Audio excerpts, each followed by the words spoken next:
Good evening. Welcome to the September 9th, 2019 Jurupa Unified School District Board of Education meeting.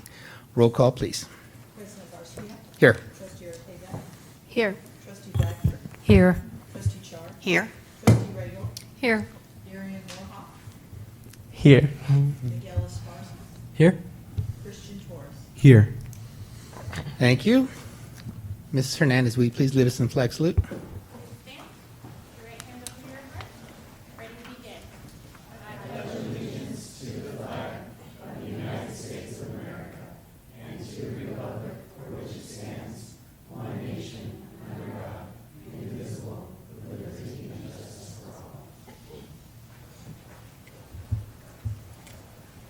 Thank you, Mrs. Hernandez.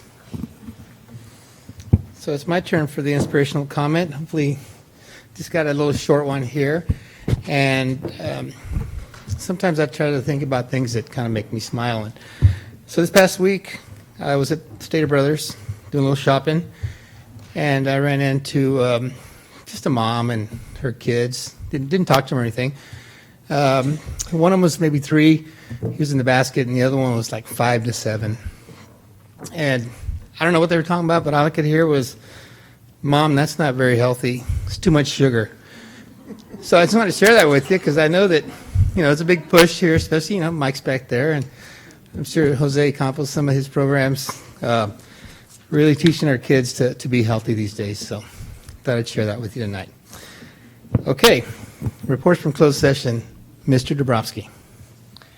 Thank you. By a vote of 5-0, the board voted to approve a settlement agreement in a special education dispute regarding OAH case number 2019-051062 and 2019-060143, resolving all issues in the dispute. Additionally, by a 5-0 vote, the board voted to approve a settlement agreement in a special education dispute regarding OAH case number 2019-061204, resolving all issues in the dispute. Thank you, Mr. Dabrowski. On to item number 1. Welcome 2019-2020 student board members. Mr. Duchamp. Well, welcome, gentlemen, and I think I can't remember the last time we've had 3 young men sitting there, so a special welcome. Why don't we start with Jurupa Valley High School? Darian, would you like to give us your report, please? Good evening once again, everyone. September has just begun, and it is already super busy at Jurupa Valley High School. Fall sports has begun, and we have been doing very well. Football has won 2 out of the 3 games we played, and we won both of our home games. Our next football game is this week on September 13th at 7 o'clock. Volleyball has won 7 out of the 11 games we played, and our next home game is on September 10th.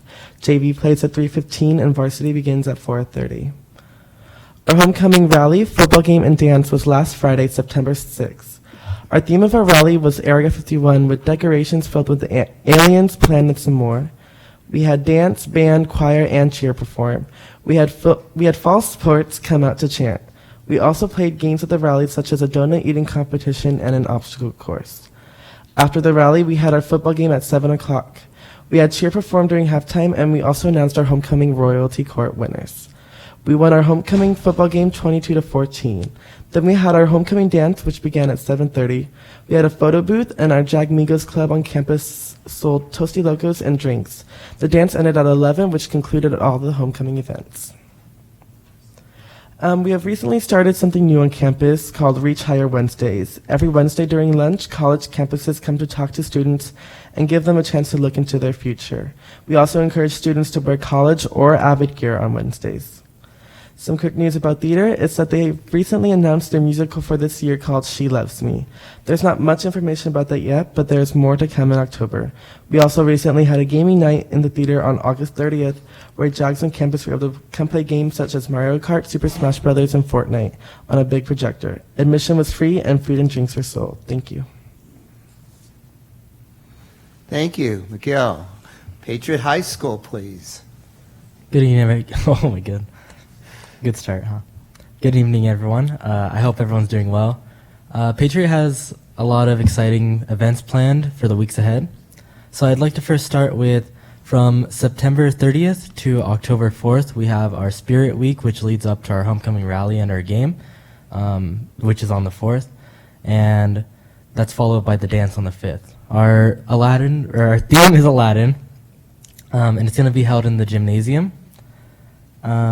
We've also approved a exciting new event, which I am proud of that we came up with. It's going to be a fall festival type event.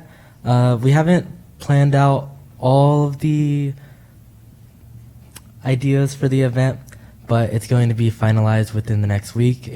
We know it's going to have a trunk or treat ran by the teachers, a pumpkin pie eating contest, and pumpkin decorating. So it's going to be very exciting. It's going to be after school on the 30th, so the day before Halloween. Then we also have our fall blood drive coming up. That's going to be on the 17th of September. We wish to increase our amount of donations by really pushing our social media presence and trying to get students to connect with us through that. And speaking of social media, something really exciting has happened within the past few weeks. We've bumped our presence significantly. That's almost double. So we started off with 600 followers, and we are now at 1,076, I think. So almost double, and that's super impressive. We've made a recent change where 2 student representatives, myself and our ASB president, can run the account along with our ASB advisor and all the administration. So we have plenty of people being able to post content and really connect with people through direct messages and answer any questions they have. So I think that's really humanized our social media presence, not just it's a school, it's actual people running it. So I think that's nice. And I'd also like to mention that our students are adjusting well to our new administration. Went through a few changes. We now have an advisory period, and students really like it because they have opportunities to do their homework if they didn't finish it, because let's be honest, we didn't. And we also have lessons on those days where usually, since Patriot has 8 core values, every few weeks we'll change core values. Right now we're handling commitment, and so we have lessons dealing with commitment and talking about college and things like that. And that's about it. That concludes my report for today. Thank you, and welcome tonight to Christian Torres, who will be giving us the student report on Rubidoux High School. Good evening, district members. My name is Christian Torres, subbing for Jasmine Leyva, and I'm the Rubidoux High School ASB president. Not much has gone on since the last school board meeting. All fall sports are underway and off to a good start. Rubidoux High School's football team beat Patriot High School in a friendly scrimmage on August 29th. Both sides were packed, and it was a close game as well as a fun one for all the students and parents.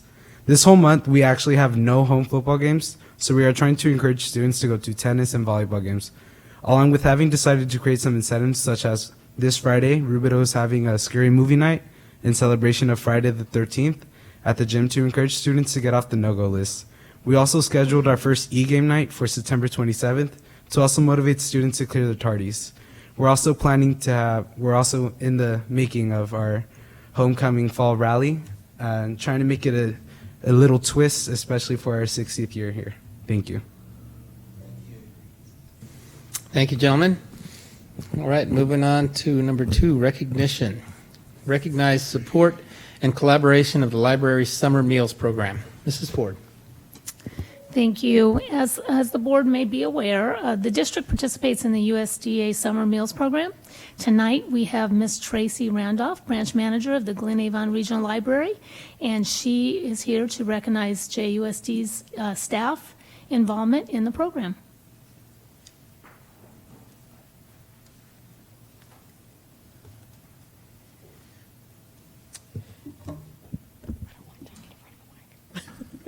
Good evening, Board. Thank you to district members for allowing me to come this evening. As Ms. Ford mentioned, we've had a very successful lunch at the library this past summer, actually the last 4 summers. And we actually, this summer, we just had a really good time. And every year, sometimes is a challenge, but it's so rewarding to see all these families come to our library and get free lunch. And just imagine, that gap between school ending and school starting and these kids who don't get to have lunch. and that may be the only meal that they have during the day. So we're fortunate that we're able to get support from the district to offer that program, which we're hoping obviously to continue. I do have a short presentation. Is it?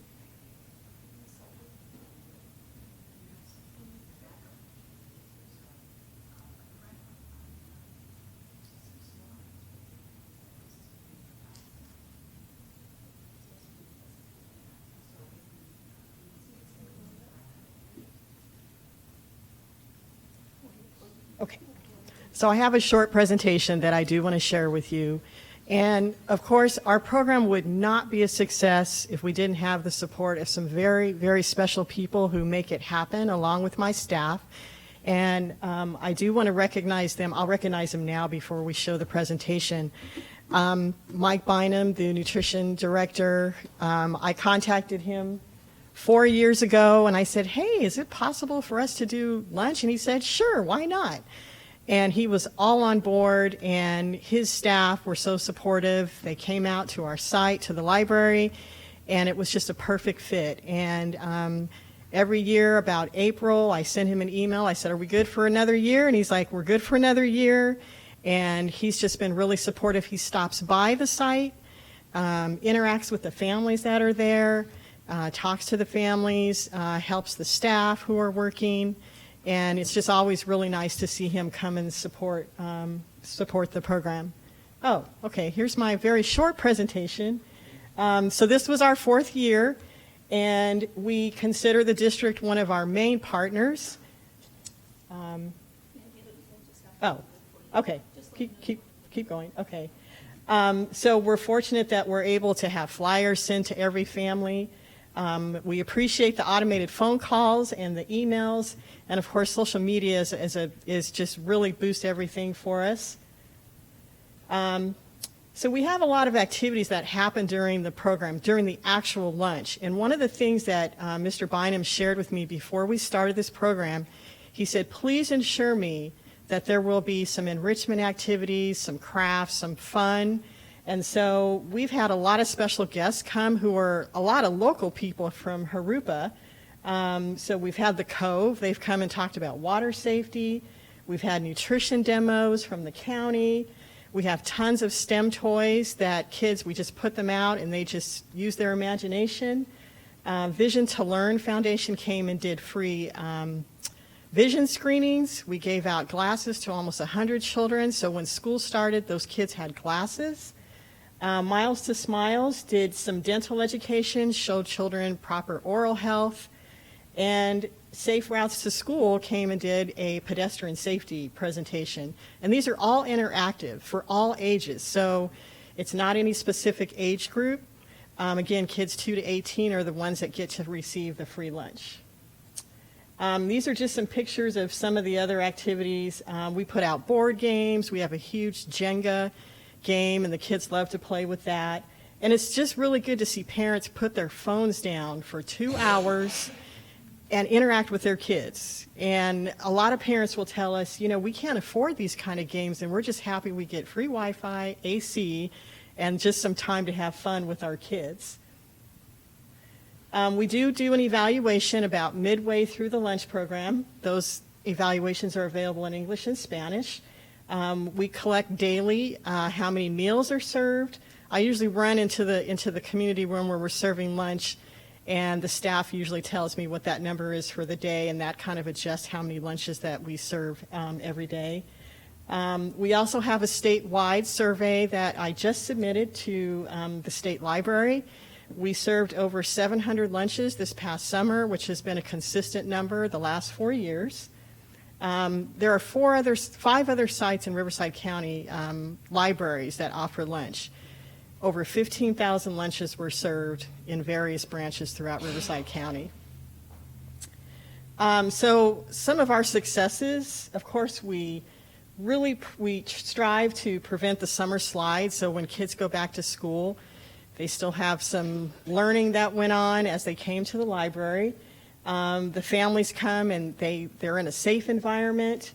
We get new library users, lots of library cards, a lot of books checked out. And then we get to introduce them to the summer reading program. Of course, that's the busiest time of the year for us, so we do see a lot of kids reading and checking out books. They get incentives. And we have a lot of teen volunteers. They come and get community service hours. This year we had 6 volunteers. We actually had one volunteer is a district employee from Glen Avon Elementary School. So we do get adult volunteers that come, and she was a great help as well. And of course, we have our welcoming JUSD staff. This is Marie Barella, who's here tonight. She was our first person to serve at our lunch program. And so I was really happy to see her come back. Her students recognize her. She's just awesome with her students when they come in, and with all the students, actually. And as I mentioned, in our library, we've had over 5,000 meals served over the last 4 years. We saw a significant increase in the summer reading program this year, 30%. 28 schools, students from 28 schools participated. And I have to give a special shout out, thank you to Doris Sanchez. She contacted me I think it was the last day of school. She sent me an email and she said, hey, if you don't mind, I'm going to stop by your library on Monday. And I told my students to all show up because I want to show them around the library. And I'm like, oh, okay, well, usually the first day, we just kind of get adjusted to the day. When Doris came and her students came, it was insane. It was crazy, but it was amazing. She made our program very successful. She's the model that we just love to see, that we hope other schools will get excited and share with their students how important it is to come to the library during the summer. So I really want to give her a special thank you. Because she was there, her students, she gave out prizes to her students, and we just got ambushed with kids signing up for summer reading program. Her school had the most students sign up. There were 56 students from Troth that signed up, and that was amazing, amazing. So I want to just thank her again. Thank you, Doris.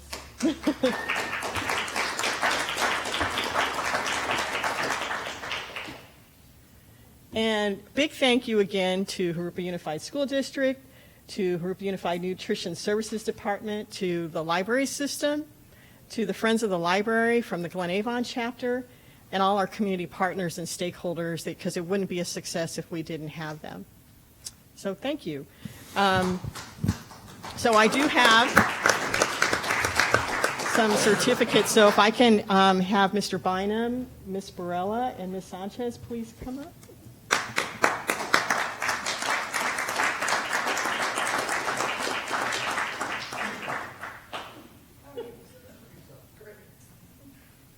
So Doris is the first person before school gets out and asks me, is the summer reading program schedule done yet? And so that's usually my I better get this done. So she said she keeps me on my toes. I appreciate that. So first I would like to give the certificate to Marie Barella. And look, it has some fancy food on it just for you. And it reads, Glen Avon Regional Library thanks Marie Barella for providing above and beyond service in support of the Lunch at the Library program. And it's signed by me today. Thank you.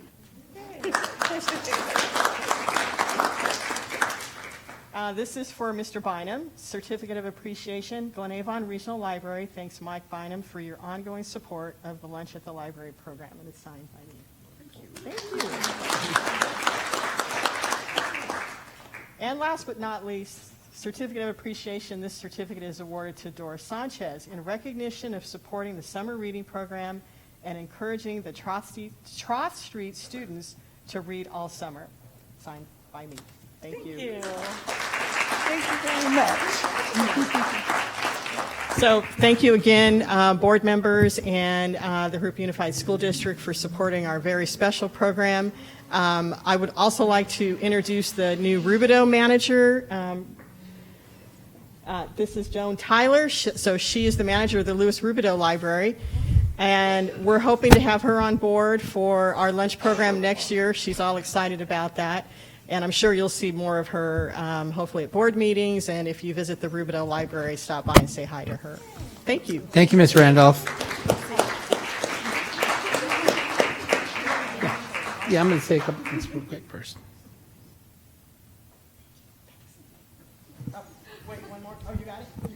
Ms. Randolph, I just want to thank you for the collaboration on behalf of the board and the school district. We really appreciate your support, and thanks for recognizing Mr. Bynum, Ms. Sanchez, and Ms. Barella, and also for introducing us to Ms. Tyler. So I think the board may have a couple of comments for you as well.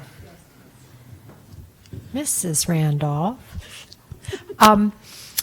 when the food is brought, is it served individually? Is it packaged? Yes. So if they didn't finish it, they could take it home? No, they cannot take the food home. They have to eat the food at the library. Uh-huh.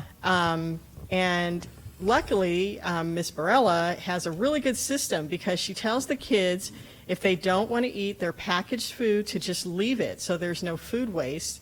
And so that prevents that problem. But they do have to eat it at the library. Okay. Yeah. I can't imagine how you feel to watch those children come and have them in a safe place where, and your teen corner's pretty cool too. Oh. Thank you very Thank much. you. Yes. I just wanted to congratulate you. I think that's a wonderful thing. And my question was going to be, is it possible to get it at the Rubidoux Library? Which Yes, I guess it is, definitely. Because And so Ms. Tyler and I we've come up with somewhat of a motto. We're one city, two libraries, and it's giving me goosebumps. That we're so fortunate to have two big libraries in our city, and we're going to be doing programming together, and Lunch at the Library is one that they'll be doing next summer. well, you're the one that we need to thank because you're the one that got this coordinated. I know the other people are your helping hands, but you are the one that was instrumental in getting this. And thank you so much. Thank you. Because I know those kids do need a place to go in the summer, and the parents need the time spent. And if they commit themselves to that, at least they're spending a little bit of time with the kids. Yes, thank you. That's the priceless part. When you see, kids, they come to the program, they go get a library card, they check out books, they come for a movie, they come for a performer, and when you see these families and these kids grow up, and we have pictures from all 4 years, it's just amazing. By the time these kids get to school, that the library has left a really good impression on them, that's the place to go during the summer. We don't want to go anywhere else. Well, I'm So- sorry, computers are okay, but you can't replace a No, book. definitely not. Yes, or libraries, true.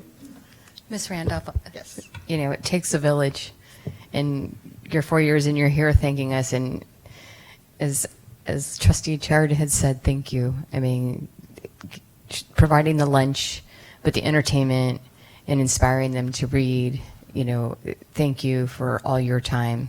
And Ms. Tyler, welcome, and look forward to seeing this program expand into your area and the impact you will have on the children. And I also want to, Maria and Doris, thank you. You work all year with the children, and sometimes we look forward to that summer break, but you I'm not going to lie. But you both just jumped on board, and now it's the full operation of your pre-calling to make sure that the dates are set to get this operation in order. So thank you ladies for stepping in and participating all summer. And I also wanted to say thank you. I will never forget the day I took my nephews to the Glen Avon Library, and they were so excited with their cards, and just the wonderful community that you are building as well there, and are surrounding libraries too, and collaborating, partnering. It's just incredible, and keep it up, and whatever that we can continue to support, because that's what I say. We think we come to school just for the education, but the education continues outside, and you're creating that during the summertime. So really, thank you. Thank you. All right. Thank you very much. Thank you, Ms. Randolph.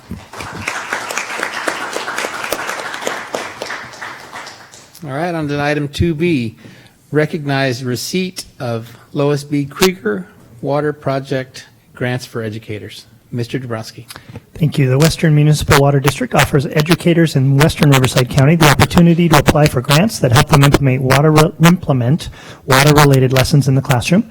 We were recently notified that Dina Palagi, Pedley Elementary School teacher, received a grant for $300 for her project. Ms. Palagi wanted to be here tonight, but she was not able to do so, so we offer her our congratulations. All right. Well, thank you, Mr. Dabrowski. And on to 2C, recognize funding for 2019-2020 Strengthening Career Technical Education Grant. Mr. Dabrowski. Thank you. We were recently notified by the CDE that funding for the 2019-20 Strengthening Career Technical Education for the 21st Century Act grant has been awarded again in the amount of $157,264. All right. Thank you. And item 2D, recognized receipt of turf replacement rebate for the Parent Center project. Dr. Hansen.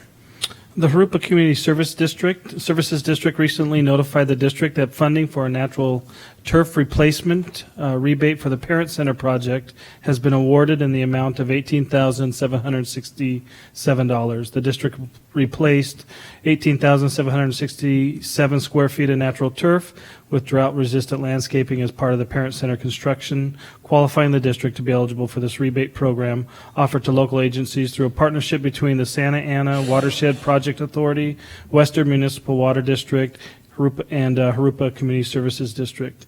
District staff extends a special thanks to JCSD General Manager Chris Birch and his staff at Jurupa Community Services District for their assistance in facilitating the district's award of this rebate. Thank you, Dr. Hansen. And on to number 3, board comments. Ms. Ortega, start with you.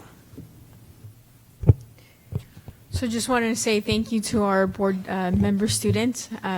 2 left already. I'm sure they have homework, but we thank you for staying a little bit longer. And as always, you inform us of what things that we should be aware of or what we can get in contact with. And I congratulate Patriot High School for the social media. I think it's, when you do that and you, I think the principal, whoever was ASB, you said, that allowed you, your advisor, allowed you guys to take charge, I think speaks very high volumes of them as well, to trust you, the ones that really know how to maneuver all the social media. So congratulations to Patriot for that almost double increase. Definitely.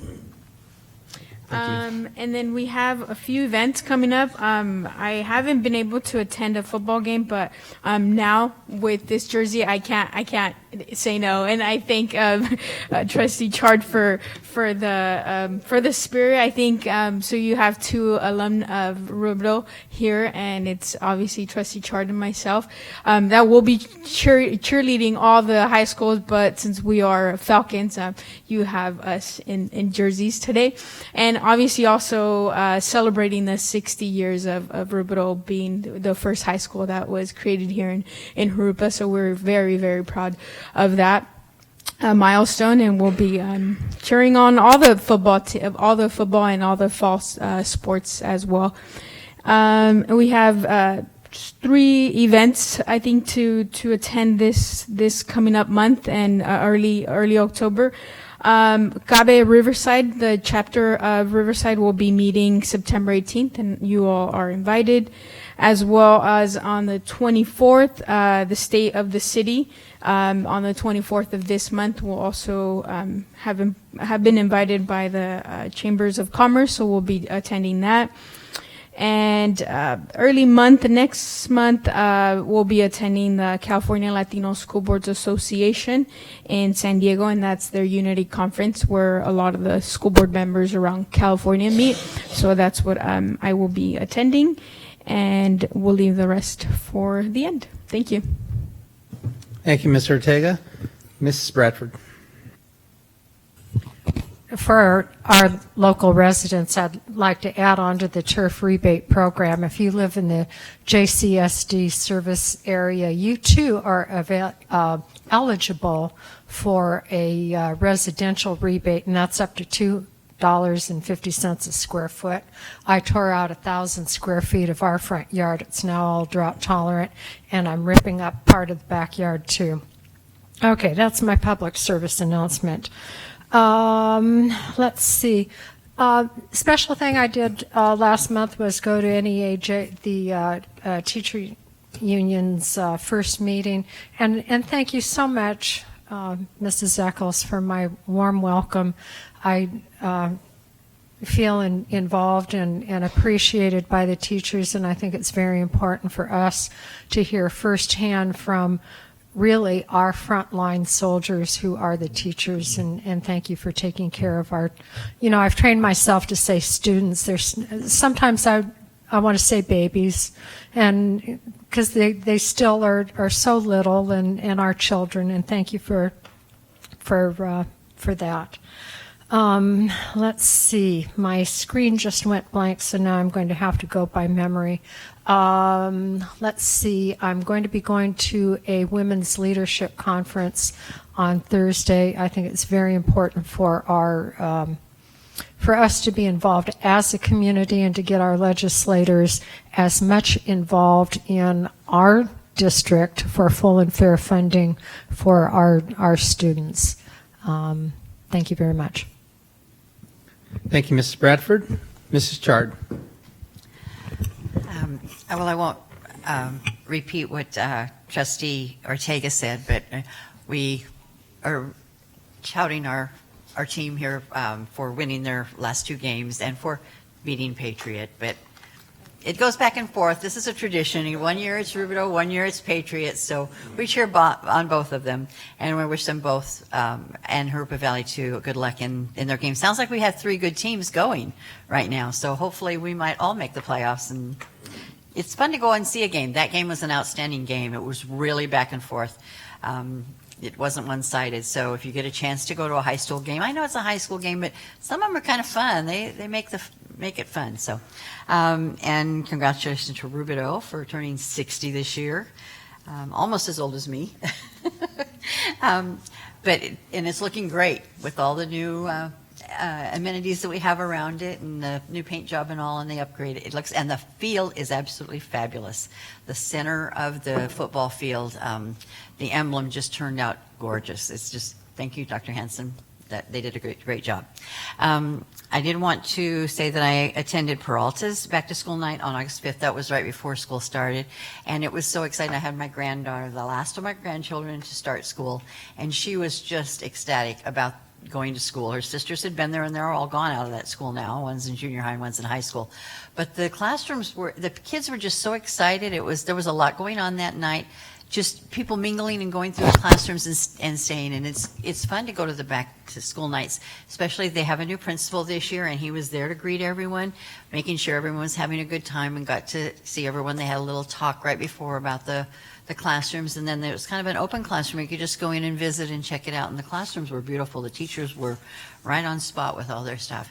I went to Mission Middle Schools on the 22nd of August, and they were the same way. They had a new format going on where you could just wander around to the classrooms and visit, and I met with a lot of the teachers that I've known over the years, and my granddaughters were there and went back and saw it. And that was kind of fun because the teachers really do enjoy seeing their kids come back and see how they are turning out. I mean, some of them are just amazed at the change over a couple of years, leaving junior high and going into high school, or looking forward to the new ones that are going to be coming. And on August 15th, I went to Rubidoux's and checked out theirs, and got to a couple of the classrooms. But the high school gets a little harder to get to all of them. You can't get to all the classrooms. It's a larger campus. So I'm going to have to make another trip back and check out some of the classrooms. But everybody seemed to be really enthusiastic. The parents had a very large crowd in the cafeteria, or in gymnasium, who listened to the band, the drum corps, and the choir sang a few songs. So, and then they told a little bit about the things that the school was going to be doing this year, and our reports from our student board members really helps with that too. And I look forward to listening to you every week.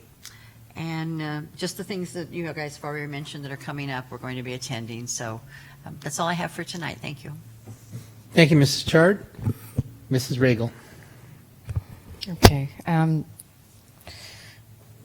President Garcia, I just want to comment on your inspirational moment there. It was very sweet, but I have to be reminded that, the nutrition services is really important. I really appreciate what Mr. Campos is doing but it reminded me when I was shopping and my daughter was probably 4 or 5, and we were conscious eaters. I made everything from scratch, and my daughter would pick up a box and she'd say, "Mommy, you're not buying this because it has fructose corn syrup, right?" And she would put it back on the shelf. So I just had to include that moment. But as far as the students, thank you for coming in, and I agree that it really is valuable. There's so many things. I don't want people to think that the board members do nothing. We're always doing something, and we make an effort and try to attend these games. Hopefully soon we can see, I don't know if it's available, just a fall or winter sports schedule for all of the sports. I see the football, and hopefully I can try to get out to some of the activities. I would love to see what our kids are doing, especially at Patriot. No hard feelings, anybody. Anyways, and I also last week or a couple weeks ago, I went back to school night at Maryland Middle School, and Mr. Blake and his staff were just so welcoming. And it was the first year that they really changed the format versus the touring and sitting in the classroom and listen to the teacher speak for 5 minutes, then shuffle through and try, pass down the hallways with, hundreds of parents. So they did it more of an open house format. And it was really a nice evening. I'm going to be honest, this is my first time on this campus, but I could tell you the sense of community and the parent involvement was just so moving. And the teachers just seemed a little bit more relaxed about being able to speak to the parents, and they can come up and have, a minute or two personal conversations versus, a room full of people and it's not so personal. So a really big shout out to Mr. Blake and his team, that they're just doing an outstanding job, and just a sense of community. I definitely felt it just through the whole entire campus. And then August 26th, a couple weeks ago, was the anniversary of the 19th Amendment. So, we have 4 women on the board here. I mean, we can vote.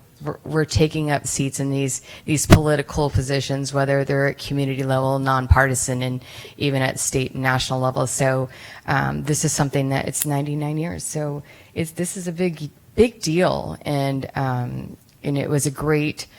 It was very inspirational to see so many women come forward, and we all support each other and remind each other that we are all different, but we're here to raise each other and support each other. And so I feel so fortunate that there's 4 women on the board here. It's empowering. And then I think that is all I have now. As I mentioned, I'll be attending what? Your expressions. I'm sorry, Robert, did I leave you out? Okay. Anyways, I will be attending the State of the City in a couple weeks, and then we have a couple of other functions that I don't have noted for right now, but I'll be out there. Thank you, Mrs. Regal. So, Cooper Valley High School, congratulations on their college campus Wednesdays, I think it was. That's pretty good to hear. And Patriot High School, I just want to congratulate you, Miguel, on the social media. I heard this morning on NPR that Facebook has over 2 billion users worldwide, so that's really huge. And glad to see that you guys have doubled your presence, or your likes or users or whatever. And also, I'm glad you commented on the advisory, because I've heard a lot of positive comments on that and back to school, not only from students but from teachers as well. So I'm glad that's working out for you. And by the way, Miguel, my kids went to Patriot, so hopefully we'll be wearing jerseys. Melissa and myself, a little team spirit here. I think Mrs. Bradford, JVHS. So anyway, maybe we'll get that one of these days. And I just wanted a couple things before I close here. September 11th is Wednesday this week, and it was 18 years ago. Seems like a long time.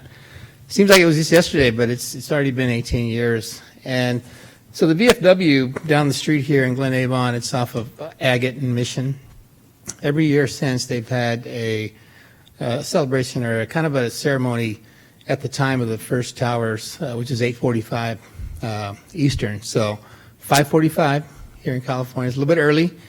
I'd like to invite you all to attend. Try to get there by 5:30. And it's really quick. You know, we raise the flag, ring the bell, and have some coffee, maybe 30 minutes worth. So I'd appreciate seeing some of y'all there. And Patriot High School, same day, on Wednesday, Mr. Bob Green, a teacher there, his father was a firefighter in San Bernardino, and so they've acquired what they call the beam. It's an I-beam that actually fell from the towers. It's probably 10 feet, 15 feet long. It's on a trailer, and it's got all the names of the firefighters there, and Mr. Green and the other teachers there, I think government, they put together a nice little curriculum for the day. Anyway, so I'd like to invite everybody. He's invited the board and everybody, 7 o'clock a.m. to 2:30 p.m. Beautiful. I mean, I got to see it last year, so really invite you guys to go out and check it out. So, President Garcia, I have a question. Do you know if it's going to be there longer than that? One of the reasons is because my daughter-in-law, I sent it to her, and she said I won't be able to get either any of the girls there, the schools they attend. They all go past that, and I was wondering if there was an opportunity for us to get that here and be able to have it at a time where elementary school kids can go to see that. Do you know anything about that? If it's going to be there longer than 2:30, or was that just because that's school time? As far as I know, it's just school time. I don't know. I think last year it was there till noon, and they have to take this thing out on a trailer. So It's a full team of people. yeah. So I don't know any more than the rest of us. So, Yeah. but sure yeah, it really is. I'm sure everybody remembers that day. You know, they always say, "What were you doing on this day?" When you think about it, you know what you were doing at the moment that you heard all of this, and it brings back those just. It gives a chill to me sometimes when I think about it. You know, so we all pray for all the families of those who lost their lives. Yeah. And by the way, Mrs. Regal, I appreciate all the women on the board here. They keep me in check, by the way. So, anyway. Appreciate you too. No, thank you. All right, so we'll move on to public verbal comments. First card I have here is Miss Wendy Eccles. A couple more. Good evening. Yes, we do like to keep men in check.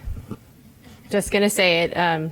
So good evening, everyone. Trustees, Superintendent Duchamp, Cabinet. Again, I would like to start off by saying thank you to Mrs. Bradford and Mrs. Regal for our ongoing conversations. I truly enjoy having the opportunity to talk with you. And to Mrs. Bradford, again, thank you for attending our representative council meeting. Our members really appreciate it as well, having the opportunity to talk with you. That invitation is open to all of you at any time. I look forward to seeing you, hearing from you, talking to you. To Mr. Duchamp and Mr. Brooks, I appreciate our ongoing, candid, and collaborative conversations and look forward to continuing those. As I said here in August, one of NEA Jurupa's main goals was to engage in genuine collaboration with the district. It is my hope that we can continue to build upon the trust that has been established to promote positive and collaborative culture between our members, administration, and trustees at the site and district level. And again, I believe we are well on our way.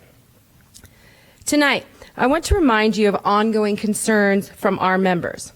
Inclusion, continual increase of workload at all levels, including the addition of secondary advisory, guided reading, increased adjunct duties, mandated evidence gathering, more and more trainings taking teachers out of the classroom.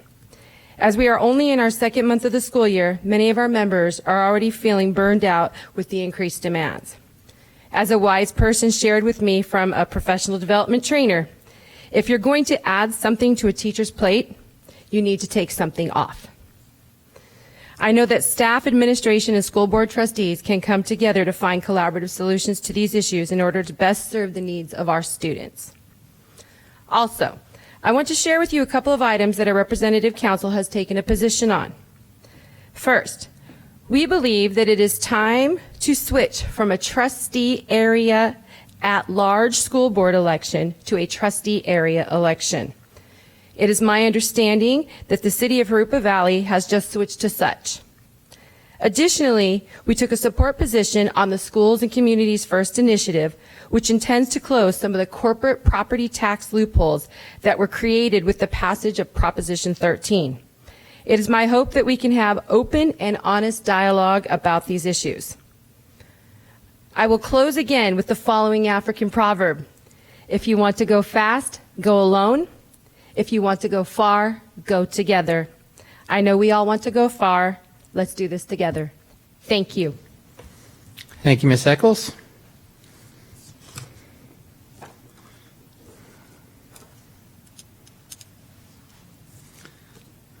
Next, I have Ronnie Jones. Ms. Ronnie Jones.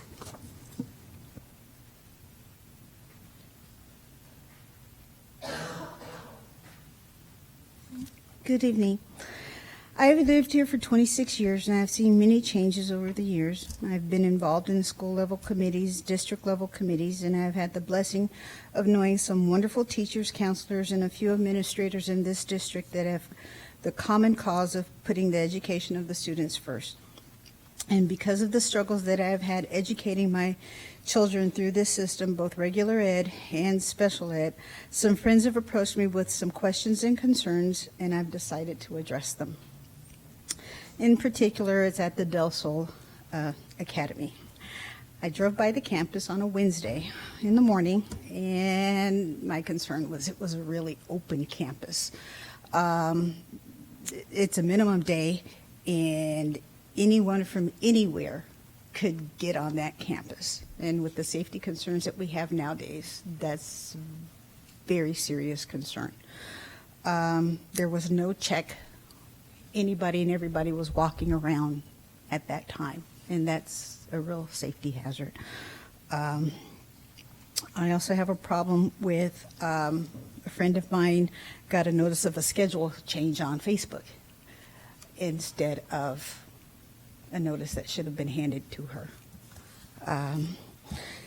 Class sizes are too big due to over-enrollment. You've got a kindergarten class at 30 where you've got third grade slotted at 20 to 25 kids, which is something that is a concern. Not enough playground supervision at lunchtime, and that's being blamed on the district being blamed for that, where you have elementary grades 1 through 2 with only two supervisors for 200 students. And those supervisors are also required to pick up the equipment, clean up the area before another group comes out. And that's 2 supervisors for 200 kids.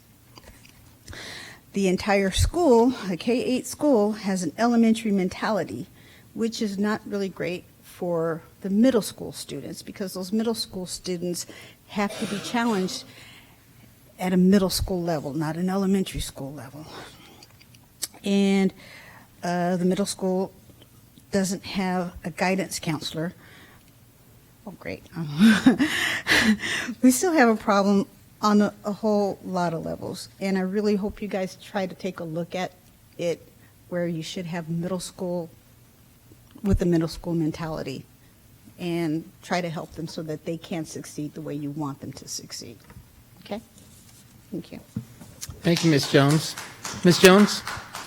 Ms. Jones, is some of these things, would you like the district to follow up with you on those, or just a concern that you want to? There's a couple other things. I brought to you guys 2 years ago about textbooks, and they're still using a textbook with George W. Bush as the president. And I brought it to you guys 2 years ago, and it's still in the system. So I don't understand why this is happening. So I want you to make the school a success. So it can be, and I know it's capable of doing that, but you need to look into it a lot more. Do you have students in the district, ma'am? My kids are all grown. Okay. And I'm willing to fight for everybody else's kids. And my Yeah. friends come to me because they saw the struggle that I went through with my own kids here. Yeah. Well, I think I would encourage you to have those friends or whoever bring those concerns to either the school or Mr. Dabrowski or Mr. Duchan. Certainly, I mean, They don't know how to because they saw the struggle that I had. I had to kind of go around the system because I didn't necessarily get all the help that I needed. And, Yeah. and unfortunately, sometimes the district did let me down. And I don't want my friends to go through that. Yeah. And I'm willing to vocalize because I'll fight for every kid. I'm an advocate for everybody. I don't really care. and we appreciate you addressing the board. However, we do have policies, and principals can certainly be, your friends could contact principals and start the process there. So that we go through the process and make sure that our policies are appropriate. I mean, that's what I would encourage you to do with your friends. I will tell them that. Sure. And I think, Mr. Brodsky, I'm sure would be willing to talk to some of those parents and find out some specifics, on those issues. But thank you for addressing the board tonight. Right. Okay. Last card I have here, Ms. Sylvia Olguin.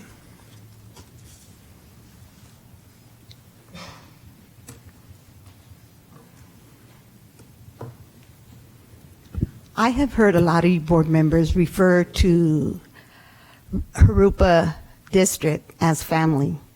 Staff is family here. But this part of the family and this part of the family get totally different, treated different than the certificated and classified part of the family. They are respected. They are patted on the back so much. And you guys put 3 minutes on for speakers, yet you guys go on and on and on. Twice. The first time and then the second time. And the second time is supposed to be about committee reports, but you're giving them at both times. And you know what? That isn't fair to anybody, and that isn't fair to me because now I'm going to have to put in for personal necessity for staying over. So why is it that part of the family gets treated like royalty and the other part of the family gets treated like stepchildren? We should all be treated alike. And that goes in negotiations too. If you're going to pat this man in the back and say how great he is, and Lord knows, I've been coming to these board meetings since '03 and have had kids in way before that. I sat down and thought, what is it that this man has done that requires that much attention? I didn't come up with nothing. He's not a special person. He's a person. He isn't a king. He's a person. Does he deserve to get the money he gets? Oh, by far, no. This is not a district of 50,000 kids, such as Corona, or even 30,000, such as Riverside. But yet you go by the benchmark, and that isn't fair at all. You gave some directors an 8% raise. An 8% raise. I am not saying they are not worthy of it. I'm not saying that these people don't do their job. I'm sure they do. Their job is a lot mental. Ours is mental and physical. There are people that work paycheck to paycheck, and we barely survive doing that. But yet you have given this man 7% raise. 1 year, he got a 16% raise, while classified and certificated got a 4% raise. To me and many people that have called, nothing less than a 3% raise should be acceptable. And your words are going to come back to you, Robert. You said at the end of the day, it's the board that has the final decision. So stop disrespecting classified and certificate, and at the end of the day, make the right decision to give us a comparable raise to what you give him. Thank you, Ms. Olguin. And we'll move on to item number 5, administrative reports and written communications. 5A, communications and leadership development progress report. Dr. Hanson. Yes, we'd like to provide a brief progress report on communications and leadership development department and some of the things that we focused on over the last semester leading into the new school year. So we have Mr. Schmalak here, who is our Director of Communications and Leadership Development, to provide that report. All right. Well, good evening. Thank you for the opportunity to share out this evening. I believe the last time that the Communications Department shared with the board, it was in January, mid-January, so it's been about 8 months. We'd like to start off this evening. We had an opportunity as a communications department to be on school sites early in the school year. So we developed a short 4-minute presentation for you, bringing the kids of all schools in Jurupa Unified to you. All schools are represented, and this is the first time it's being shown publicly. And then after this evening, it'll be shown, it'll be shared with all principals who can share it with their staff, and if they'd like, with their students as well. So we hope you enjoy this short presentation.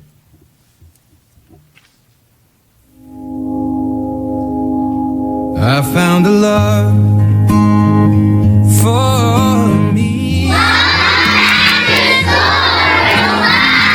Dive right in, follow my lead.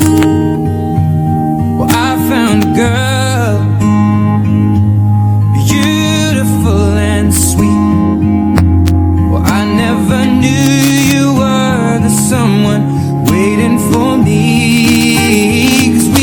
Just kids when we fell in love, not knowing what it was.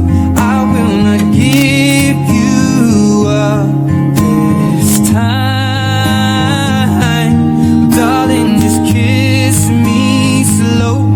Your heart is all I own, and in your eyes you're holding mine.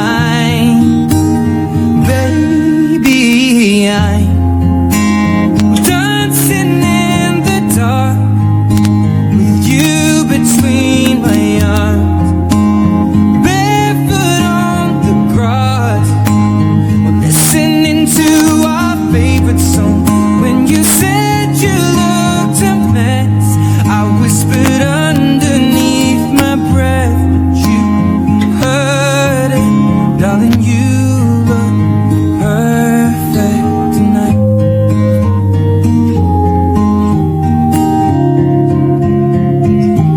Well, I found a man stronger than anyone I know.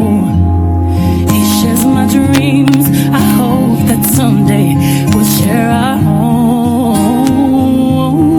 I found love to carry more than just my secrets, to carry love, to carry children of our own. We are still kids, but we're so in love, fighting against all odds.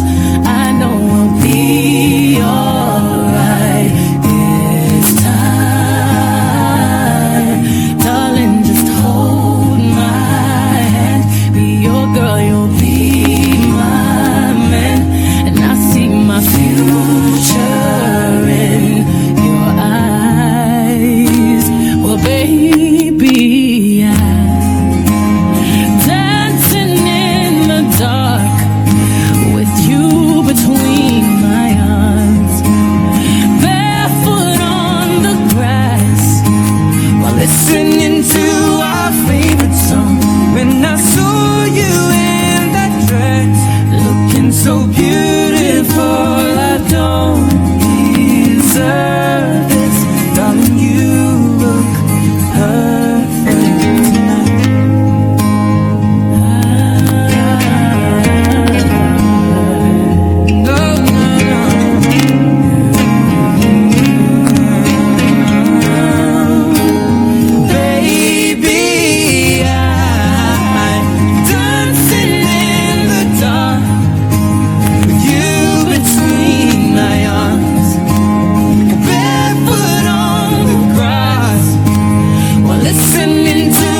And yes, the best part of Jurupa Unified is and always will be our students. And it was a pleasure putting that together. If you don't mind going to the... Oh.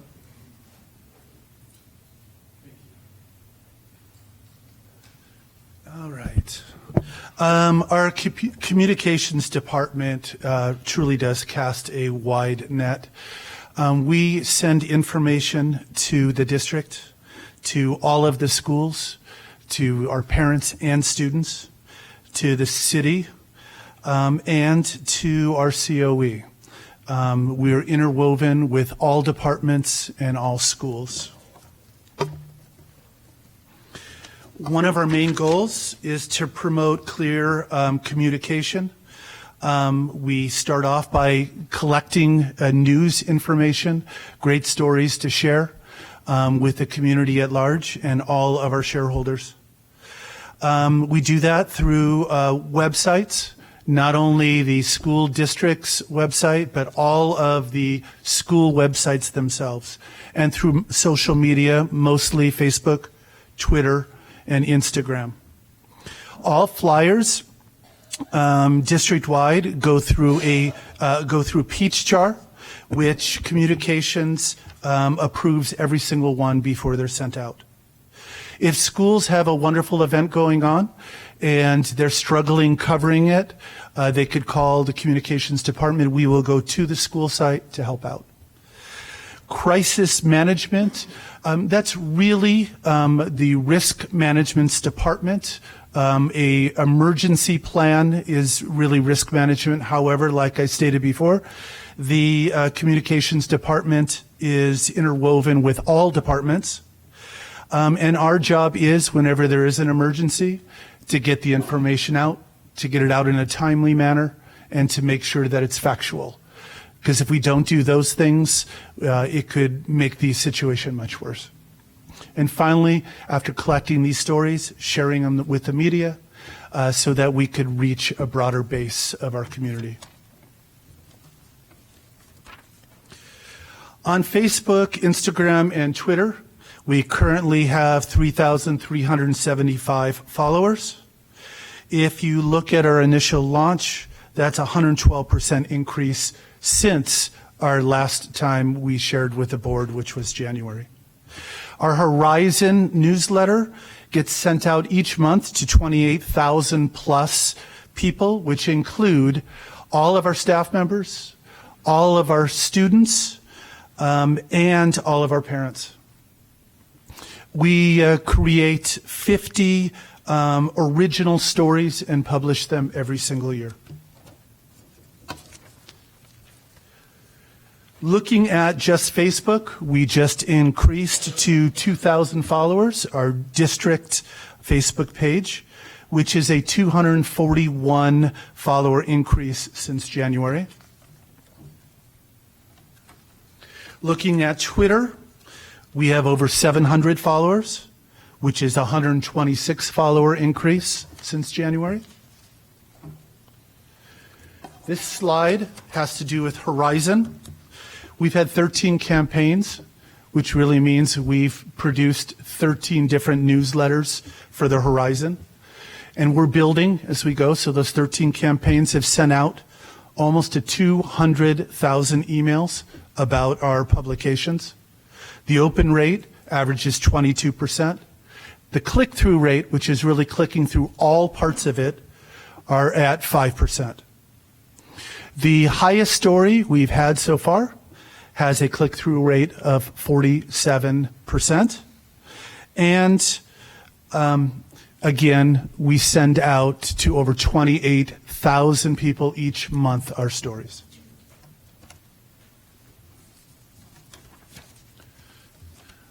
All right, that slide jumped all over the place. JUSD Planning Department, they have their own Twitter page, which is increasing in followers and has increased since January, 44 followers. Our PICO program, they have their own website, and in a month they have exceeded over 10,000 users because they do so many wonderful programs for our district, and have had over 8,000 clicks His department, Jose Campos, is absolutely phenomenal, and he's helping out a lot of people, and it's obvious because of the number of people that are staying in contact and learning about his programs. One of our jobs, communications department, is to help get the recognition that our teachers and our programs deserve.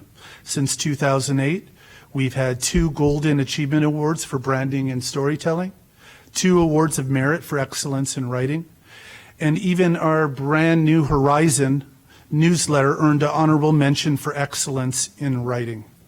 So our job and our goal is to keep getting these recognitions for Jurupa because we are doing amazing things.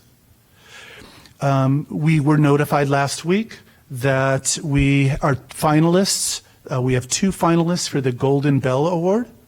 And also we are applying for District of Distinction, and that application is due October 1st.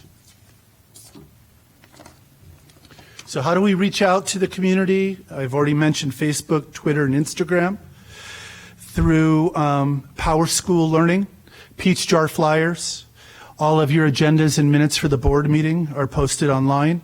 Teachers often use Class Dojo to reach all of their parents.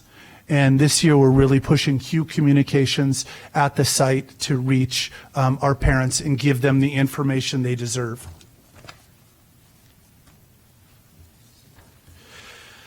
So Peach Jar, we've been doing Peach Jar for just about a year. In our first year of implementation, the district flyers per school state average is 44, and JUSD is averaging 53. School flyers per school, state average is 11, and JUSD is averaging above that at 13. The open rate statewide is a little over 32%. JUSD is a little over 27%, but after being in contact with Peach Jar, we're off to a tremendous start. We're higher than the average statewide for first year implementation. And the paper savings, rather than copying papers and sending each paper home with students, doing it through Peach Jar, we've saved 1.7 million pages of documents, which equates to a little over 200 trees. So coming up, this will be our focus, is to increase our social media presence across all of JUSD, to make consistent social media accounts in JUSD. Some sites specifically favor Facebook or Twitter or Instagram, connecting them together so hopefully we can reach a broader audience. Explore more online opportunities, perhaps taking it and boosting some of our accounts so that it reaches more people.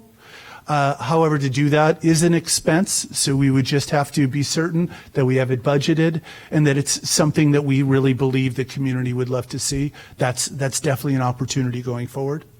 Increase our recognition for programs and students and staff in JUSD.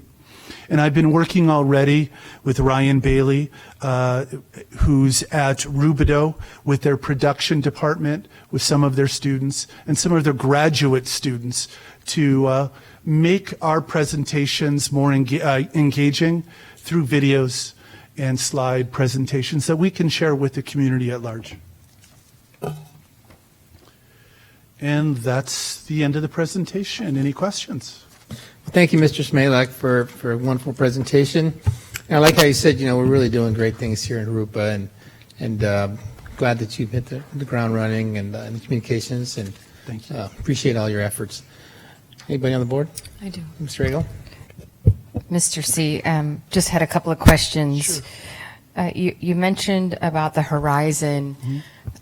What is the frequency? Is that going to be consistent, or is it... Sure. The goal of the Horizon is 5 stories every single month, new original stories, to publish it and send it out to our 28,000 plus people that receive it the last Thursday of every single month, and do it for the 10 months of the school year so that we have 50 stories minimum that are new, that are shared district-wide. And so the 5 stories is one email? Yes. Or it can vary? Yeah, the Horizon consists of 5 separate stories. Okay, that's what I was curious. And then you mentioned about one of the highest engagement posts. What was that highest story? Can you tell me specifically what it was, if you can recall? It was before I was in this position. It was in 2018, and I think it's on the flyer here. Let me see. It's just small. 47% click rate was sent October 23rd, 2018, and the story was Great Stories Begin Here. Okay. That's one thing. Are you handling the social media now? Yes. You're doing a fantastic job. Thank you. You're keeping. I ran social media for a large retailer, and so it's finding that balance. And when you need to do a PSA, you're very straight to the point and you don't string it along. But then you also you highlight a lot with the students and the things that are happening on campus. So I'm really impressed with it, and I noticed it right away. Thank you very much. Dr. Hanson, you had something to add real quick there? Or? No, you're good? Anybody else? I think you're doing a great job, too. I miss you as a principal, but you did a great job there, too. Well, having a job where you get to share out the wonderful things that kids and staff do in JUSD, it's a dream job, so thank you. And you're a people person, and the kids take to you very well, and I think that is going to make your job a lot easier. Thank you. Because I'm sure the people the person they were looking at in that camera when it was going on was you, and you were smiling back at them, and your smile is very intriguing to the children. They really connect with it. It's just an easygoing smile. Well, when Mrs. Bradford shared that we do have babies in our district from that video, we certainly do, and they're precious. I've seen them wrap themselves around your meals. Yes, me too. I had Yes. one quote, and thank you for all you're doing. I know social media is the best way for us to communicate and stay in contact and engage with our community. I know this is going to sound crazy, but how likely is it for our students to take over some of these social medias like Patriot had shown us today, and having the students take over a day on social media for our wider district pages? Okay. Social media, having kids involved, there's, especially at the high school, we have several social media accounts. There'll be booster accounts with a social media account. The gentleman shared tonight about his social media account that's skyrocketing in followers, so congratulations. Specifically, I would really like to see, we have this wonderful production studio at Rubidoux. They're so talented putting together presentations that could make our district just look amazing, and utilize them to get the information out in a very engaging way where students would be engaged as well. I hope I answered your question. That's one thing that I talked to Mr. Bailey about. I was asking him about his new program and what they were doing, and he did invite me to come down if I wanted to, and they would videotape me for a morning show. And I was thinking about that today, that our board might want to do something when we want to congratulate or promote something where they can get it out to the high school. And I'm sure that, the other high schools have, I know that Jurupa Valley does have a program like that too, and the Patriots, where but maybe the board might want to get involved that way somehow by once in a while, one or several of all of us go down and do a little something to promote something going on or pat them on the back or whatever. It's they have a lot of fun with it, I know, in the morning show, so they can hype us up or make us look much better than we might be. I'm sure the kids would love it. They would love to do that, I'm sure. And that's part of Mr. Bailey's thing, is that he wants them to be able to develop it. So he would give us to them and say, have at it, type thing. So, and I know that they could do a good job. So it's something we might want to think about as a board. All right. Thank you, Mr. Malek. Thank you. Appreciate it. All right. 5B, publicized tentative agreement with NEA Jurupa. Mr. Brooks. Very pleased to share tonight that a tentative agreement has been reached with NEA Jurupa for the 2019-2020 school year. The full tentative agreement is included in the backup materials, but to review some of the highlights, that are listed there. A 2% salary increase effective July 1st, 2019. An increase to health and welfare contribution from $11,150 to $11,500. Contract language for late start at the secondary levels. Extra compensation for 504 meetings when they go beyond 120 minutes in a month. Updates for release time for special education teachers. Updates for class sizes for SDC and secondary pullout classes. A caseload limit of 23 for all secondary special education teachers. Current law requires that the district disclose major provisions of the collective bargaining agreement at a public meeting prior to the final approval by the governing board, and the board will be asked to approve the tentative agreement with NEA Jurupa at its regular meeting on October 7th, 2019. Additionally, the Riverside County Office of Education requires receipt of disclosure information 10 days prior to any board action on the proposed agreement, and both of those requirements are being met at this time. A completed copy of the disclosure of the collective bargaining agreement is also included with the backup materials, thanks to Ms. Ford and Ms. Benson. Thank you very much. Thank you, Mr. Brooks. All right, 5C, other administrative reports and written communications. Mr. Duchamp. There are none tonight. All right, thanks, sir. Okay, on to public hearing session, item Roman numeral 1, hold public hearing on compliance with the Children's Internet Protection Act and Internet Safety Policy. Mrs. Ford. As a requirement of the Federal Universal Fund, known as E-rate, and the Children's Internet Protection Act, the district must provide an annual public notice and hearing addressing its technology protection measures and internet safety policy. The hearing date and copies of internet safety policies were posted at the Education Center, Glen Avon Regional Library, which we heard from tonight, also the Louis B. Rubidoux Library, and on the district webpage from August 30th through September 6th of 2019. The board president should formally open and close the public hearing on compliance with the Children's Internet Protection Act and Internet Safety Policy. Thank you, Mrs. Ford. At this time, I will open the public hearing on compliance with the Children's Internet Protection Act and Internet Safety Policy. Does anyone have any comments? Okay, seeing none, I will close the public hearing. Thank you, Mrs. Ford. All right, on to the action session. Item A, approve and adopt routine action items by consent.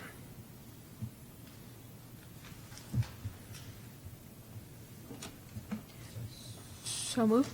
Motion by Ms. Ortega. Second by Ms. Regal. Any questions? Oh, I think we're all good, huh? All right, let's call for the vote, please.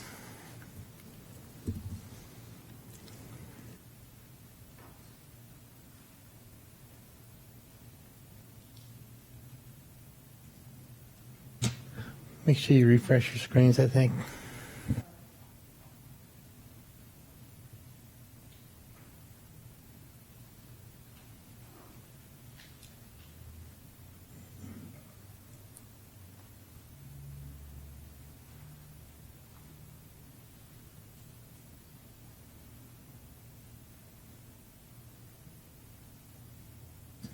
Motion passes 5-0.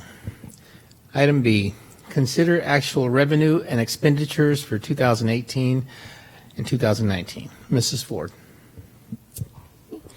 In June, we brought the 2019-2020 adopted budget for your approval, and at that time, the 2018-2019 revenue and expenditures were estimated.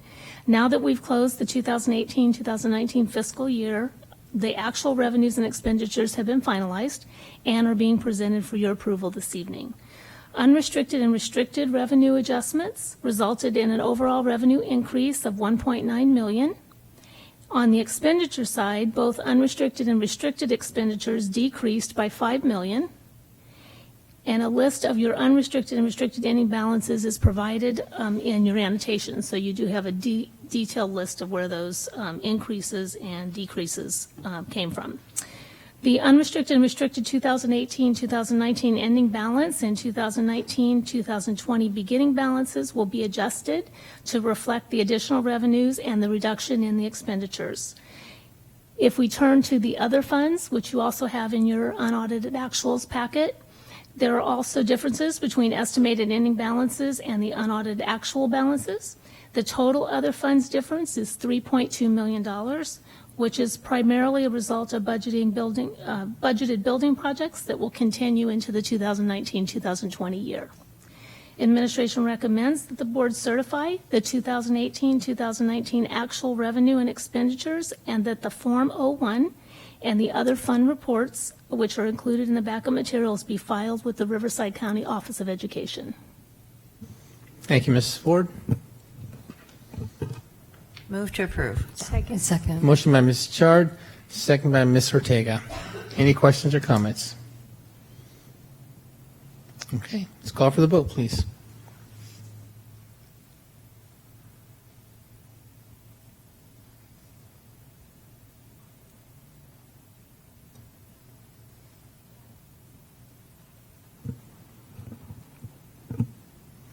Motion passes 5-0. Item C, adopt resolution number 2020/04, authorize the final expenditures of the Education Protection Account entitlement for 2018 and 2019. Mrs. Ford. This is an annual requirement of the Prop 30 tax initiative that was approved by the voters. School districts are required by board approval to determine how the monies received through the Education Protection Account, known as EPA, are spent. Prop 30 language states the funds may not be used for administrative salaries or other administrative costs. Final 2018-2019 EPA funds of $29.5 million have been received, and the EPA funds were spent entirely on classroom teacher or instructional salaries. As a reminder, this is not additional funding. The EPA funds are a portion of our local control funding formula, so the funds that we received under LCFF. Administration recommends the board adopt resolution number 2020/04, authorize expenditures of the Education Protection Account entitlement for 2018-2019. Thank you, Mrs. Ford. I'll move to adopt it. Motion by Mrs. Bradford, Second. second by Mrs. Chard. Any questions or comments? Okay, let's call for the vote, please.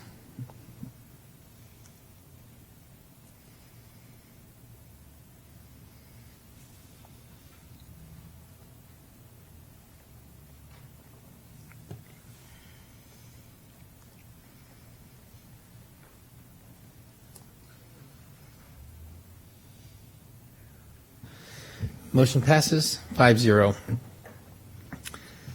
Item D, adopt resolution 2020/05, appropriations limit on Article 8-B of the California State Constitution, the GAN limit. Mrs. Ford. This one goes back to 1979. And when California voters enacted Proposition 4, which was referred to as the GAN limit, requiring all public agencies to provide information in order to calculate an annual appropriations that's subject to the limit. The limit changes each year, and it's calculated using the district's reported average daily attendance, county tax rolls, and a statewide factor. At this time last year, the board approved the calculation based on estimated revenue and pupil attendance. The district is required now to submit a recalculation for 2018-19, now that we've finalized that year, and the GAN limit then is based on actual figures, as well as to estimate a calculation for the 2019-2020 year. It's important to note that these limits do not impact the amount of money the district receives or the amount of money the district may spend. The 2018-2019 appropriations limit was recalculated from the estimated $131.5 million to the actual limit of $133 million. And for 2019-2020, the estimated appropriations limit is projected to be $137.3 million. You have a copy of the resolution and calculations in your backup materials. I'm sure that they were riveting as you read through them. So, administration recommends the board adopt resolution number 2020/05, appropriations limits for the 2018-2019 and the 2019-2020 years. Thank you, Mrs. Ford. So moved. Motion by Ms. Ortega, I second. second by Mrs. Regal. Mrs. Bradford. Mrs. Ford, would you please reiterate the answer that you gave me, that it's not a good or bad thing, the discrepancy, but that it's typical? Yes, absolutely. So this is, we will never be exact on our estimate for the GAN limit. It's something that's a statewide factor that the state actually calculates and adjusts each year. So that adjustment will always be made no matter what we do. And again, we are projecting based on our what we believe our average daily attendance will be for the upcoming year. And we're also projecting based on tax rolls. And we won't get those from the county until they actually come in and actually know what that amount is. So again, it's just an estimate, does not impact our funding whatsoever. Thank you. I just thought it was important for other people to hear that too. Any other questions, comments? All right, let's call for the vote, please.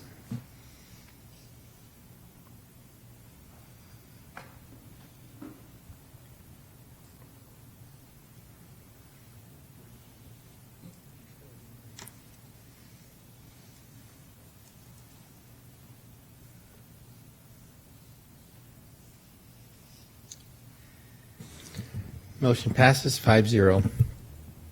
Item E, adopt resolution number 2020/06, clearing of beginning balances adjustment account. Mrs. Ford. And so once we have closed the books, we have to make all these adjustments. And when I say we, that means Mrs. Benson has to make all these adjustments. So this resolution authorizes the differences between the estimated and the unaudited actual unrestricted, restricted funds and expenditures from all the funds that we just discussed to be brought into the 2019-2020 budget. And then we can begin this with the beginning balances for the 2019-2020 budget. Administration recommends the board adopt resolution number 2020/06, clearing of beginning balances adjustment account. Thank you, Mrs. Ford. I'll move to adopt it. Motion by Mrs. Bradford, Second. second by Mrs. Chard. Any questions or comments? All right, let's call for the vote, please.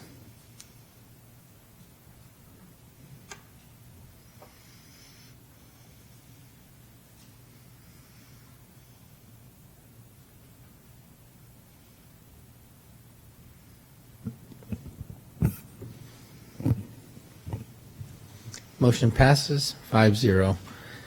Item F, adopt resolution number 2020/03, establish Community Facilities District number 19, and to authorize the levy of a special tax within said Community Facilities District.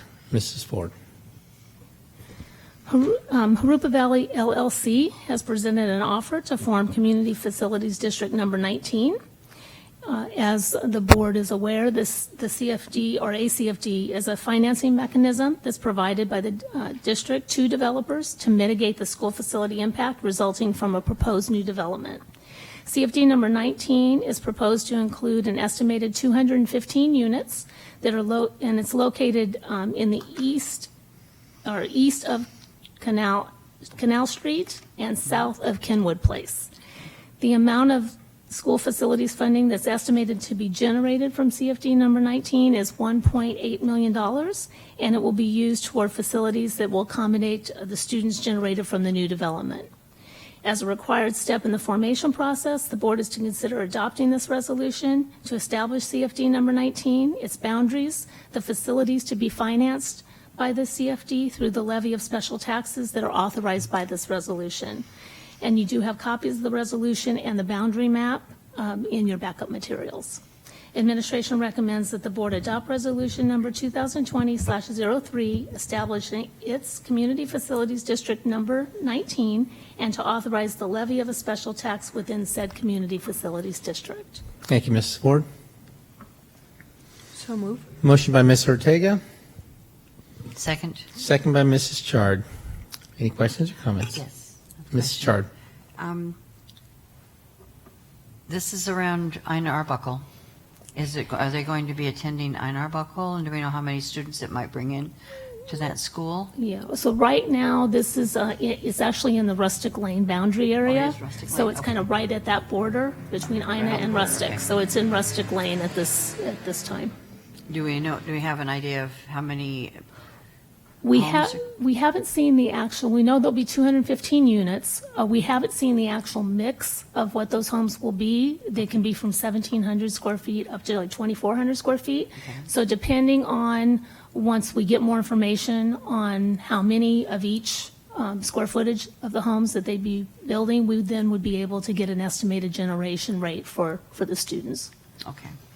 Do we anticipate that whatever we get, that we'll be able to fit into Rustic Lane as opposed to having to redraw boundaries, or to say fit them into both of those? Right now, we have plenty of room. Okay, good. Okay.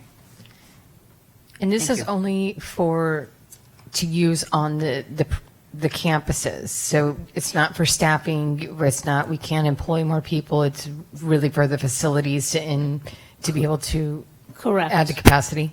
Yes, yes. The CFDs are for facilities that will support the generation of any new students. Okay, thanks. All right, anybody else? All right, let's call for the vote, please.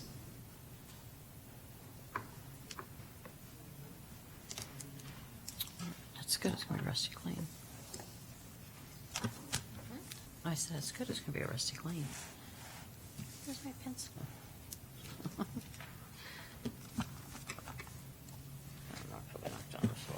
Motion passes 5-0. All right, item G, approved personnel matters. First one, G1, approved certificated personnel employment on variable term waiver for the 2019-2020 school year. Mr. Brooks. Tonight, administration is recommending that the board approve temporary employment for the current school year for a speech and language pathologist under what is known as an authorization of a variable term waiver. These types of waivers are typically used for hard-to-fill positions in areas of shortage, such as speech and language pathologists, which is one of our most difficult positions to fill. And typically, it's an individual who is lacking one otherwise required component of their credential. In this case, the individual is completing her master's degree, which is required of this. She otherwise has all of the other requisite credentialing and requirements and is preparing to complete that through Northern Arizona University. So again, the administration recommends that the board approve temporary employment for the 2019-2020 school year as a speech and language pathologist under the authorization of a variable term waiver. Thank you, Mr. Brooks. Move to approve. Motion by Mrs. Chard, second by Ms. Ortega. Any questions or comments? Okay, let's call for the vote, please.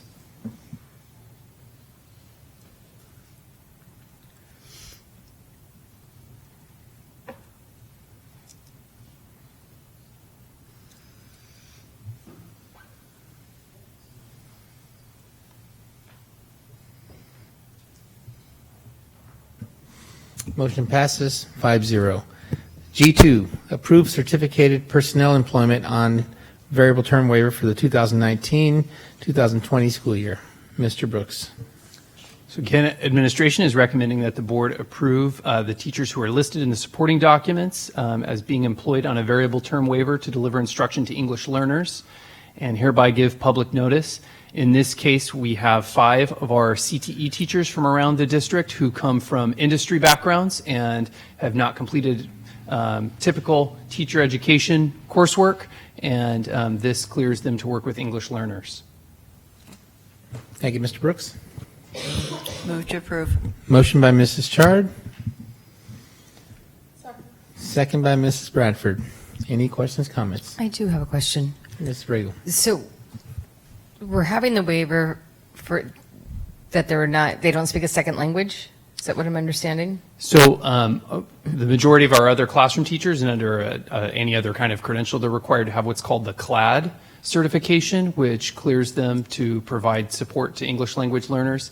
And in this case, because these individuals did not attend a typical teacher preparation course, they have not completed the CLAD certification. It doesn't have anything to do with not speaking a second language. Okay, and they're new to the district? They all, for the most part, are new to education as a field. Education. As CTE teachers, they come from other backgrounds. So one of them, for example, was in law enforcement, is coming to us as the public services CTE teacher at Patriot High School. Another is our information communication teacher at Patriot High School and comes from that sort of a background.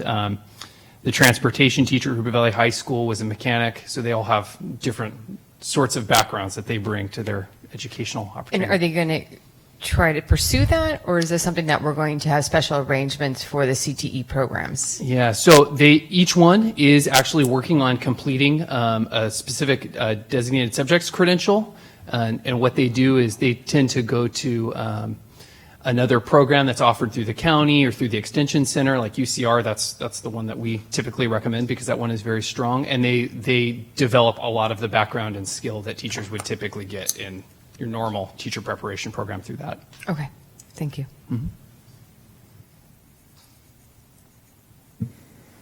Okay, thank you. Any other questions, comments? Okay, let's call for the vote, please.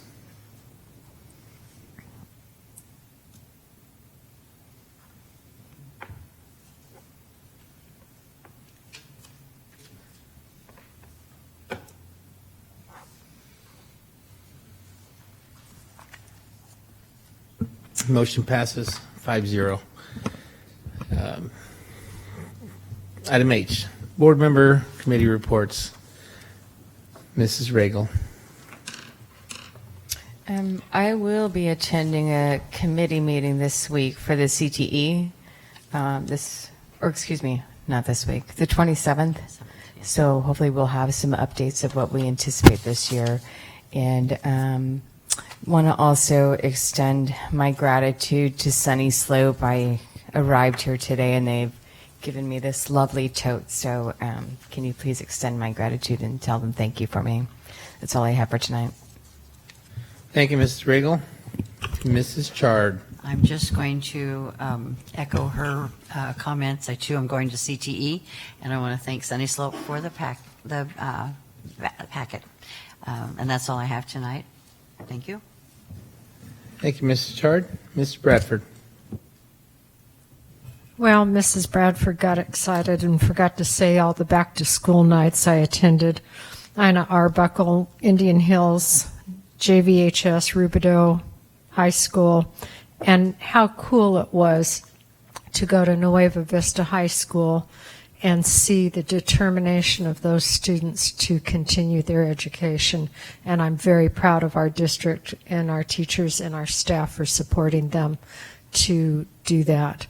I did have another question for Miguel. You talked about the 8 core values and that they're changing weekly.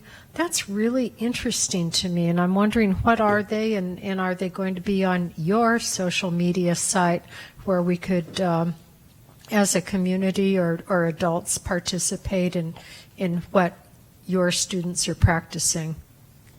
Yes, so I currently can't recall all the 8 core values, but we are working on getting a kind of sweet and short message that encompasses our core value to spread on our social media. That way everybody's aware of what we truly mean by commitment and discovery and what that means when it comes down to education and furthering yourself in the future.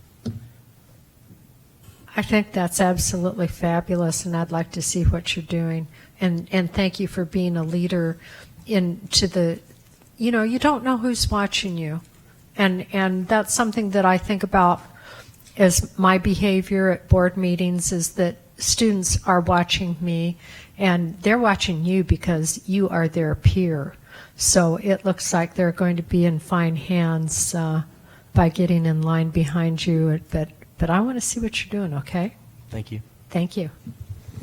Thank you, Mrs. Bradford. Ms. Ortega.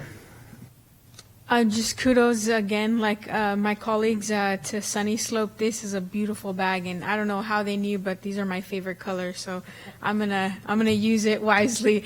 And I don't have committee reports for the district, but I do have a committee that I attended, and it's the Best Awards. It's actually going to be held, and if you ever attended the Best Awards with Gabe, and they get in a committee setting, they plan the whole Best Awards. It's a dinner, and they give out scholarships to the kids, and some teachers are also recognized. Last year, our Assemblywoman Sabrina Cervantes got invited, and she stayed the whole. She got invited. She said if she wanted to give some words.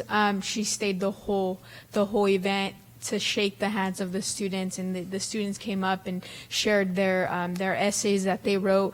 So as a president of Cabe Riverside, I was able to join them for that committee meeting, and it was just so very special to be there and to have grown up here as an English learner, and to keep my roots and to know that the importance of language and having two very important languages and the culture, multicultural aspect of it too. So it's really nice and humbling to be a part of that.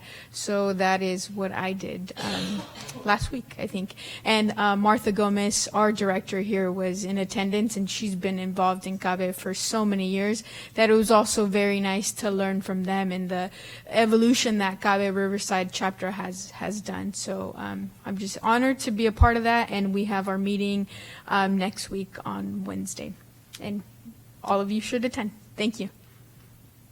Thank you, Mr. Ortega.